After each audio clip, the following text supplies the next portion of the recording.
Hello my dear students, welcome back to my YouTube channel. मैं हूं सूरज चौधरी। आज मैं आपको बताऊंगा साइटोप्लाज्म के बारे में और साइटोप्लाज्म में क्या क्या चीज़ें होती हैं उसके बारे में हम लोग बात करेंगे। ठीक है, तो चलिए हम लोग स्टार्ट करते हैं। क्या साइटोप्लाज्म, ठीक।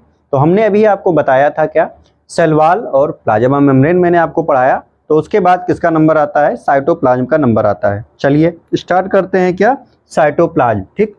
साइटोप्लाज्म जो होता है, the part of the cell, इस सेल का ऐसा part which occur between the plasma membrane and nuclear envelope. ठीक, मैं एक छोटा सा स्ट्रक्चर आपको बना के बताता हूं। देखिए, एक ऐसा आपने लेयर बनाया, ये आपका हो गया क्या, प्लाज्मा मेम्ब्रेन। ठीक, अब यहां बीच में आपने बना दिया, क्या हो गया भाई, न्यूक्लियस। अब न्यूक्लियस के ऊपर जो लेयर होती है वो क्या है, न्यूक्लियर एनवेलप। तो क्या यहाँ पे लिखा हुआ है, और इसमें थोड़ा ऐसे ही डॉटेड डॉटेड स्ट्रक्चर बना दो। चलो भाई, अब समझ में आ जाएगा।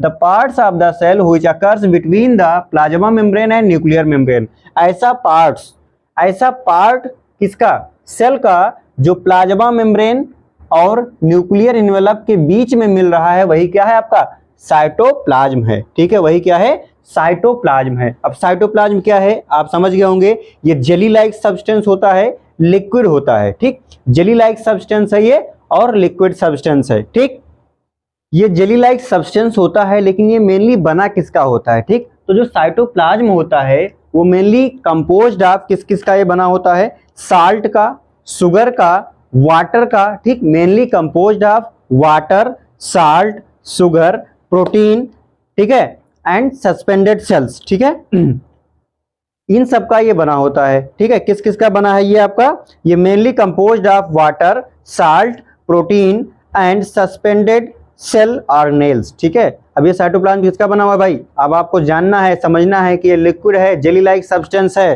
ठीक है, जेली लाइक सब्सटेंस है, और कहाँ पाया जा रहा है, इनसाइड द सेल मेम्ब्रेन और इनसाइड द प्लाज्मा मेम्ब्रेन ये आपको मिल रहा है। ये जेली लाइक सब्सटेंस आपको दिख रहा है, ये लिक्विड है। अब ये किसका बना हुआ है, वाटर।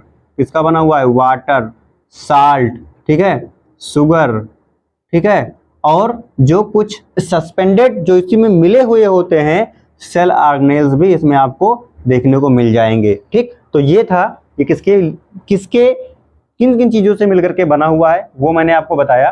ठीक, inner granular mass of cytoplasm is endoplasm. ठीक, जो इनर ग्रेन्युलर मास आपको दिख रहा है, इनर ग्रेन्युलर मास, ये देखिए, ये जो इनर ग्रेन्युलर मास है, ठीक है, inner granular mass is known as endoplasm, while outer clearer layer is called cell membrane, या सॉरी सेल कॉर्टेक्स, या फिर एक्टोप्लाज्म। और जो इसका आउटर क्लियर वाला जो स्ट्रक्चर आपको दिख रहा है, क्लियरर मेम्ब्रेन, एकदम साफ सुथरा मेम्ब्रेन जो आपको बाहर से दिखेगा सेल वॉल के जस्ट नीचे, ठीक है, प्लाज्मा मेम्ब्रेन के जस्ट नीचे आउटर वाला जो आपको दिखेगा उसको क्या कहेंगे, सेल कॉर्टेक्स कहेंगे, या फिर एक्टोप्लाज्म कहेंगे। ठीक, means inner granular mass of cytoplasm is known as endoplasm, while outer clearer layer is called cell cortex or ectoplasm। ठीक, अब इसमें और कुछ पाया गया, आपने देखा कि जेली लाइक है, लिक्विड सब्सटेंस है, तो क्या है,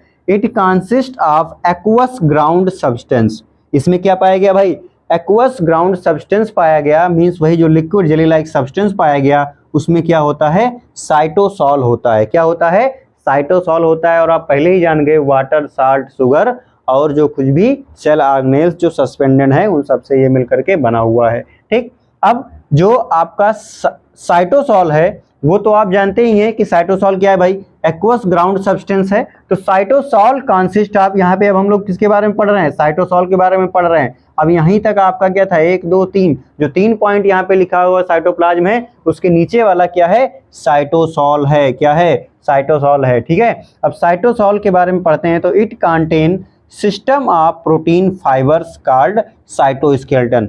अब जो साइटोसॉल है उसमें क्या मिल रहा है भाई, उसमें मिल रहा है आपको एक सिस्टम मिल रहा है प्रोटीन फाइबर का, और उसको हम लोग क्या कहते हैं, साइटोस्केलेटन कहते हैं। ठीक है, अब साइटोस्केलेटन क्या है भाई, प्रोटीन फाइबर है। ठीक है, वो किस में पाया जा रहा है, साइटोसॉल में पाया जा रहा है। अब उसमें कौन कौन सी प्रोटीन मिलती है इसके बारे में जान लेते हैं। ठीक, माइक्रोट्यूब्यूल्स, कौन सी प्रोटीन मिल रही है, माइक्रोट्यूब्यूल्स। दूसरा क्या है भाई, माइक्रोफिलामेंट। तीसरा क्या है, इनरमीडिएट, ठीक, इसमें कितनी चीजें मिल रही हैं आपको, माइक्रोट्यूब्यूल्स मिल रहा है, माइक्रोफिलामेंट्स मिल रहा है, इंटरमीडिएट मिल रहा है। अब ये किस किस प्रोटीन का बना हुआ है देख लीजिए, माइक्रोट्यूब्यूल्स बना हुआ है ट्यूब्यूलिन प्रोटीन्स का, किसका बना हुआ है, ट्यूब्यूलिन प्रोटीन का बना हुआ है। माइक्रोफिलामेंट एक्टिन प्रोटीन का बना हुआ है। इंटरमीडिएट वाला जो फॉर्म है वो किसका बना हुआ है, केराटिन का बना होता है या फिर अदर प्रोटीन्स का बना होता है, ठीक। अब इसका काम क्या है भाई, दीज प्रोटीन्स, ये सब प्रोटीन्स हैं, these proteins helps in cellular movements, ये क्या करेंगे भाई, सेलुलर मूवमेंट्स में हेल्प करेंगे। कौन कौन सा मूवमेंट्स हो सकता है, अमीबॉइड मूवमेंट्स हो सकता है और साइक्लोसिस मूवमेंट्स हो सकता है। सेलुलर मूवमेंट्स यहाँ पे दो तरीके का लिखा है, अमीबॉइड और साइक्लोसिस। अब ये और क्या करेंगे, जो साइटोसॉल हैं, help in maintenance of shape. Cytosol, कोई पानी मान लो लिक्विड सब्सटेंस किसी पन्नी के नीचे भर दिया जाए तो भाई शेप तो मेंटेन करने का काम ही करेगा, ठीक। तो क्या है, help in maintenance of shape, ठीक है। ये इतना काम हो रहा है। अब साइटोप्लाज्म में जो साइटोसॉल मिल रहा है उसके बारे में मैंने बता दिया आपको, और साइटोप्लाज्म के बारे में बता दिया। अब हम लोग बात कर लेते हैं किसके बारे में, न्यूक्लियस के बारे में बात कर लेते हैं, ठीक है।